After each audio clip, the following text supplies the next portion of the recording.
Bonsoir, peuple de Dieu, bonsoir, j'espère que vous vous portez bien. Moi, je vais bien. Je voudrais vous parler de, d'une parole prophétique que j'ai reçue, que le jugement de Dieu a commencé.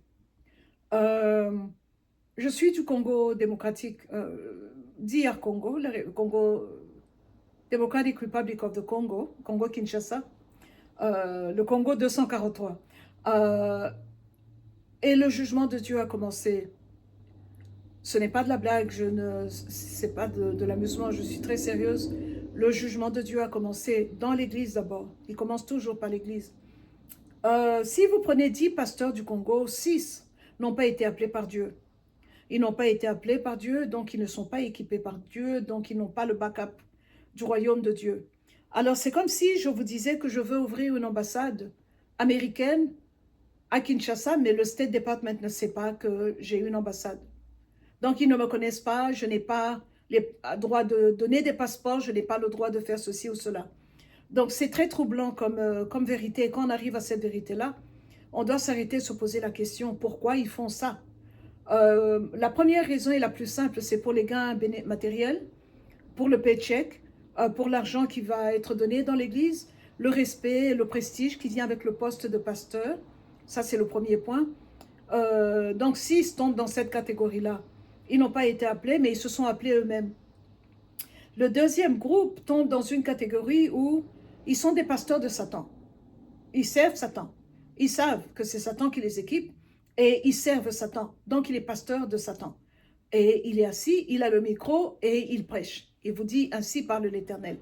Mais quand il vous tape avec sa Bible, c'est un esprit qu'on a fait asseoir dans la Bible qui vous tape. Ce n'est pas le Saint-Esprit. Alors, ils vont dans les cimetières acheter les morts qui placent à leur porte comme sentinelles, comme quelqu'un qui attire les fidèles. Et ça, ce n'est plus le Saint-Esprit qui fait ce travail-là, mais c'est des morts qui vous appellent. Ils ont des pactes avec des esprits qui vous appellent et qui vous appellent dans l'Église. Alors, vous pouvez donner votre dîme aussi régulièrement que vous voulez, vous n'allez pas voir les promesses de Dieu qui sont liées à la dîme se réaliser dans vos vies parce que le pasteur n'est pas un terrain fertile appointé par Dieu pour cela. Alors, il y en a beaucoup. Vous les reconnaîtrez par leurs fruits. Regardez ce que les pasteurs produisent dans le Congo et vous allez voir. Alors, vous avez un autre groupe de pasteurs qui se sont réveillés un matin eux-mêmes et qui se sont dit, je deviens pasteur. Je deviens pasteur, j'aime Dieu.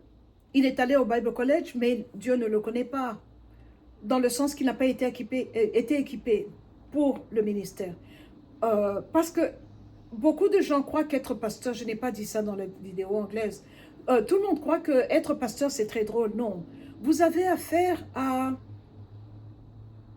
le travail le plus difficile, si vous me demandez mon opinion. Pourquoi? Parce que les fous viennent, les prostituées viennent, les malades mentaux viennent. Et c'est à vous, l'onction qui est sur vous, qui doit opérer dans la vie de ces gens-là pendant que vous prêchez, pendant que vous parlez. Il y a des choses invisibles à l'œil, spirituelles, qui sont en train de se passer. Il y a un donner et un recevoir entre le pasteur et le public. Les brebis assises là reçoivent de vous, pasteur, parce que vous avez reçu de Dieu. Et quand vous finissez de prêcher, vous devez retourner à Dieu pour qu'il vous lave, pour qu'il vous purge, pour qu'il vous remplisse encore. Vous voyez, comme je conduis toute la semaine, je dois aller chaque week-end remplir mon réservoir dans ma voiture parce que je n'ai plus beaucoup de fuel.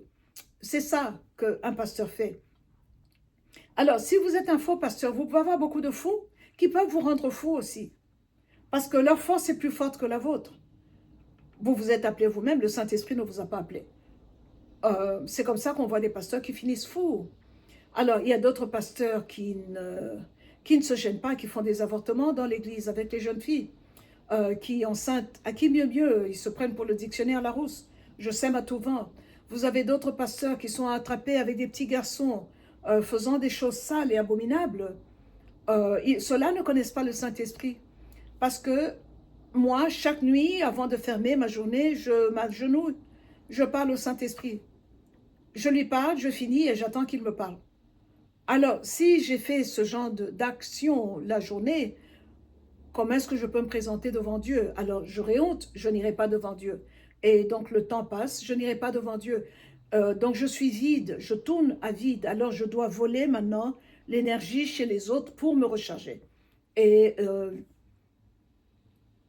voilà ce genre d'histoire d'horreur qu'on entend. Hein. Des pasteurs qui font de leur église une prison. Et où les brebis qui cherchaient Jésus n'ont pas rencontré Jésus, mais sont prisonniers du pasteur et de la première dame. Alors c'est ce genre d'église où, dès que vous osez critiquer ce pasteur-là, les gens peuvent vous taper, vous battre parce que vous avez osé dire du mal de leur pasteur. Mais c'est parce ils sont omnibulés par le pasteur, ils sont emprisonnés par le pasteur. Alors ça, c'est dégoûtant. Mais tout se paye ici-bas. Il y a ce pasteur, Maurice, qui s'appelle son nom de famille, j'ai oublié le prénom. Il était de Gateway Church au Texas. Je l'écoutais beaucoup pendant un temps dans ma marche. Il prêchait très bien, très éloquent, une très belle église. Et il a été trouvé coupable. Il y a eu beaucoup d'accusations de mauvais comportement sexuel avec une petite fille de 12 ans.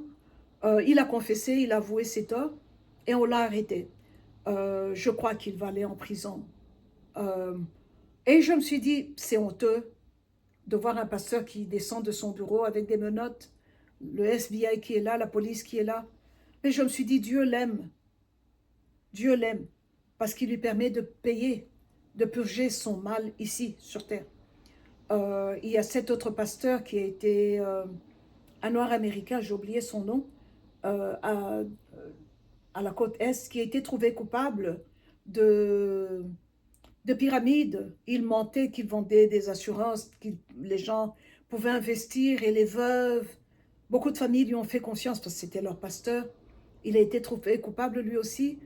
Il doit rembourser l'argent, il doit payer des amendes et il va en prison aussi. Donc voilà, un autre pasteur que Dieu aime, il lui permet de payer son temps ici, sur terre. Alors c'est ça que nous allons voir, des ministères tomber et être exposés. Il y a cet autre grand pasteur américain qui, pour des raisons inconnues, euh, a donné son église à sa fille. Il dit que c'est pour des raisons de santé. Mais quand vous faites des investigations, vous allez voir qu'il y a trop de procès et il ne veut pas éclabousser le ministère, des procès pour mauvais comportement sexuel avec des hommes. Alors, il donne le ministère à sa fille, mais sa fille n'est pas équipée à porter un grand ministère comme ça. Le ministère a été agrandi par le Saint-Esprit à l'époque où le Père était avec le Saint-Esprit. Et le Père a laissé le Saint-Esprit derrière parce que Hollywood l'a appelé. Euh, Vouloir produire des films, vouloir tourner des films, vouloir faire des CD de musique. Il s'est approché tout près, trop près des, des, du feu d'Hollywood et il a été brûlé comme, comme un papillon. Il a été brûlé et sa fille est là, elle tient le ministère, mais les choses, c'est une coquille vide qu'elle a. L'Esprit de Dieu n'est plus là. Et beaucoup d'églises tombent dans ce sens-là. Il y a cette autre dame que j'écoutais beaucoup, beaucoup, que j'admirais beaucoup, qui a perdu elle aussi son onction parce que l'onction n'est pas... Vous savez, quand j'aime beaucoup les petits beurres. Quand vous ouvrez un paquet de petits beurres, tous les petits biscuits ont la même taille. Ils ont tous la même forme. Mais ce n'est pas le cas dans le royaume de Dieu. Vous pouvez prendre 10 pasteurs, je parle de pasteurs sérieux, hein, qui vivent vraiment leur foi, qui servent Dieu. Vous les mettez là, ils ne vont pas démontrer le royaume de Dieu de la même manière. Et ils ne vont pas opérer de la même manière. On est différents. On est différents. Et après tout, nous sommes tous appelés à servir le royaume. On n'a pas besoin de tenir un micro dans la main et d'être connu par le prénom pour dire qu'on sert Dieu. Donc, vous pouvez être un particulier, mais vous servez Dieu là où vous êtes et votre comportement démontre le royaume de Dieu. Vous ne faites pas honte à Dieu. Mais il y a des pasteurs qui vont être exposés parce que ils ont très bien commencé avec le Saint-Esprit et quelque chose est arrivé, de mauvaises fréquentations, ils ont accepté de l'argent, un grand chèque venant de quelqu'un qui n'était pas recommandable, mais qui a acheté l'esprit. Qui a acheté l'esprit? Et vous avez perdu l'esprit. Et vous êtes comme... vous voyez quand une comète passe, le feu passe, la comète est passée, mais il y a des résidus qui restent. Alors, il y a beaucoup de pasteurs qui opèrent avec les résidus, mais ils n'ont plus rien à offrir. Le Saint-Esprit n'est plus là. Cette interaction qu'il y avait avec l'Esprit de Dieu, vous parlez, vous finissez, vous allez vous retourner en arrière, il vous remplit encore, et vous allez devant pour vous vider dans le public. Se donner et recevoir, dont j'ai parlé plus tôt, il y a des pasteurs qui n'ont pas ça. C'est pour ça que le Congo est comme il est. Les pasteurs ne sont pas équipés, ils n'ont pas été appelés à être pasteurs. Et ça m'attriste beaucoup, mais c'est ça la réalité. Alors le jugement est là, dans la maison de Dieu. Nous allons voir beaucoup de ministères tomber, beaucoup de serviteurs être exposés. Et le jugement commence toujours par la maison de Dieu. Toujours. Et c'est déplorable. Il y avait ce pasteur que j'écoutais qui m'a beaucoup appris. J'ai 3 de ses livres. Il s'appelait Ravi Zacharias. Un monsieur d'un esprit, l'onction était vraiment là, le Saint-Esprit était là, et son intellect matchait l'esprit que Dieu lui a donné. Un monsieur très agréable, tellement agréable que je l'avais mis sur mon DVR, je l'enregistrais et je le regardais quand je pouvais. Et il est tombé malade d'un cancer.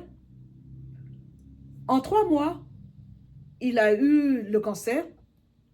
Il y a eu beaucoup d'accusations de femmes qui sont venues porter plainte contre le ministère. Il fallait les dédommager. Il est mort. L'Église a fermé. Ce ministère a fermé. On a tourné la page sur ce ministère-là. Ça, c'est quelqu'un que Dieu a aimé. Il a servi Dieu. Il est un grand pasteur internationalement connu. Mais cette onction-là est finie. J'étais abonnée à son newsletter. Je donnais quelquefois de l'argent à son ministère parce que ces 2 filles travaillaient dans le ministère avec lui. Elles allaient racheter les enfants prostitués et les mamans prostituées en Inde. Je me disais, mon Dieu, c'est un appel. Je ne peux pas faire ça. Je vais m'effondrer comme une madeleine et voir ces petits-enfants nés dans une maison de passe et dès l'âge de 5 ans qui sont mis en service aussi, qui sont des petits prostitués. Je ne pourrais pas supporter ça. C'est pas pour, je sais ce que je peux prendre et pas. Ça, c'était pas pour moi. J'avais beaucoup d'espoir qu'elle allait prendre le ministère de son père après lui. Il est mort, le ministère a fermé. Ça, c'est un jugement de Dieu. C'est un jugement de Dieu. Il faut faire attention. Il y a ici aux États-Unis ces pasteurs qui parlent de grâce extrême. La grâce extrême de Dieu. Qu'une fois sauvé, vous êtes toujours sauvé. Ce n'est pas vrai. Il faut faire attention. Vous pouvez perdre votre salut. Quelqu'un peut acheter votre onction et vous fermer la tête complètement. Si vous n'aviez pas été appelé par le Saint-Esprit ne vous préviendra pas des malheurs qui vont venir. Il ne va pas vous dire, fais attention, ne prends pas tel argent. Et je vois cette tendance que nous avons dans le Congo, dans mon Congo actuellement, de grands politiciens qui donnent de grandes enveloppes aux pasteurs. Mais le politicien ne prie pas Dieu, il ne vit pas dans la crainte de Dieu. Il enseigne à qui mieux mieux. Je disais à mon frère qui sont comme le dictionnaire Larousse, je sème à tout vent. Quel business sont-ils à donner de l'argent au pasteur? Puisqu'on n'est pas de la même armée. Why? C'est pour acheter les pasteurs. C'est pour vous mettre un couvercle sur votre tête. Il faut avoir beaucoup de discernement. Il faut avoir beaucoup de sans observation et regarder la qualité. Nous sommes dans les temps de la fin et nous devons vraiment faire attention. Le jugement commence dans la maison de Dieu. Voilà ce que je voulais partager avec vous ce soir. Nous devons vraiment faire attention, que Dieu nous protège et qu'il puisse nous bénir par tout ce que nous sommes. Merci beaucoup. Bonne soirée.